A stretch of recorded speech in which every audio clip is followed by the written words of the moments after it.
లడ్డూ వివాదం నేపథ్యంలో AP deputy CM Pawan Kalyan Tirumala Tirupati పర్యటన ప్రాధాన్యం సంతరించుకుంది.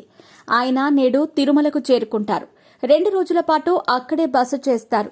అక్టోబర్ 2వ తేదీన శ్రీవారిని దర్శించుకుంటారు. లడ్డూ కౌంటర్, వెంగమాంబ కాంప్లెక్స్ ను పరిశీలిస్తారు.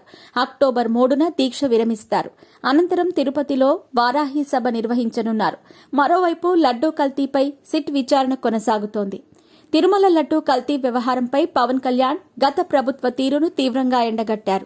అంతేకాదు, సనాతన ధర్మ పరిరక్షణ కోసం సాధు సంతులు, పండితులు, హిందూ ధర్మంపై నమ్మకం ఉన్నవారితో ఓ సనాతన ధర్మ బోర్డు ఏర్పాటు చేయాలంటూ పిలుపునిచ్చారు.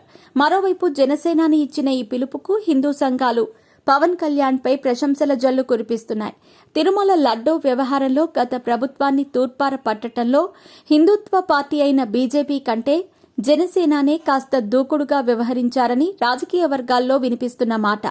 మరోవైపు పవన్ కళ్యాణ్ తిరుమల పర్యటనలో ప్రతిపక్ష వైసీపీ సుప్రీంకోర్టు తీర్పు నేపథ్యంలో నిరసన వ్యక్తం చేయనున్నట్టు తెలుస్తోంది. పవన్ కళ్యాణ్ ప్రస్తుతం రాజకీయాల్లో బిజీగా ఉంటూనే సినిమాలు చేస్తున్నారు. ప్రస్తుతం హరిహర వీరమల్లు షూటింగ్ ఓ వారం రోజుల పాటు చేస్తే ఈ సినిమా మొదటి పార్ట్ కంప్లీట్ అవుతుంది. ఈ సినిమా వచ్చే ఏడాది మార్చి చివరి వారంలో విడుదల చేయనున్నట్టు ప్రకటిస్తున్నారు. మరోవైపు పవన్ కళ్యాణ్ ఓజీ మూవీ చేస్తున్నారు. ఈ సినిమాలు కూడా వచ్చే ఏడాదే థియేటర్స్ లో విడుదల కాబోతున్నాయి.